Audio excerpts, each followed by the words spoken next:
而家越嚟越多人注重運動，如果你係一個認真訓練嘅人，你一定試過呢種情況，就係狀態好嘅時候，你覺得自己天下無敵，但係只要身體有少少唔對路嘅時候，你就會開始掙扎，應唔應該繼續呢？定係應唔應該停一停？真正長期訓練嘅人都明白一件事，就係表現重要，但係恢復更加重要。因為做運動嘅人最清楚，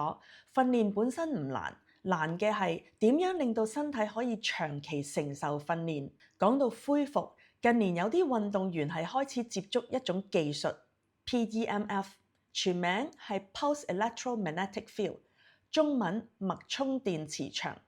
佢唔係震動機，唔係按摩，亦都唔係電流嘅刺激，佢係一種低頻磁場節奏輸出嘅技術。喺科研文獻入邊，低頻 PEMF 係曾經被研究用嚟觀察循環相關嘅生理反應、組織層面嘅狀態變化，同埋身體放鬆恢復相關嘅反應。所以有啲運動員會將呢一類技術視為日常身體管理嘅一部分，唔係等受傷先至用㗎，而係平時就建立一個恢復節奏嘅習慣。我亦都想講清楚，我唔會話 PEMF 係幫你修復韌帶，我唔會話佢係改善某種運動嘅創傷。任何運動嘅傷患，第一步一定係專業醫療評估。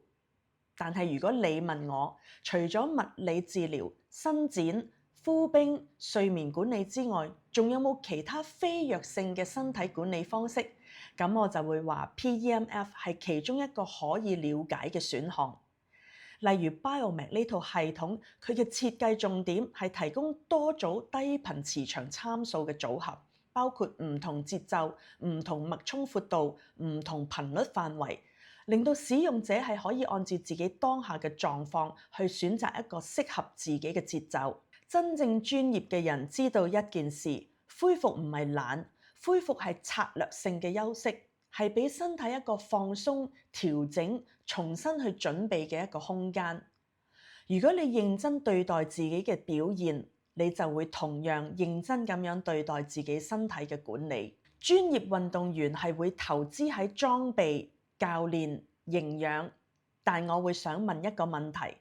你有冇投資喺恢復呢？如果你想了解更多 PEMF 呢個技術，點樣將佢納入你日常嘅訓練管理，你可以 email 我 carrie.lui@carryon.fun，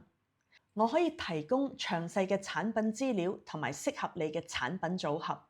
專業嘅人係唔會忽略身體恢復嘅選項嘅。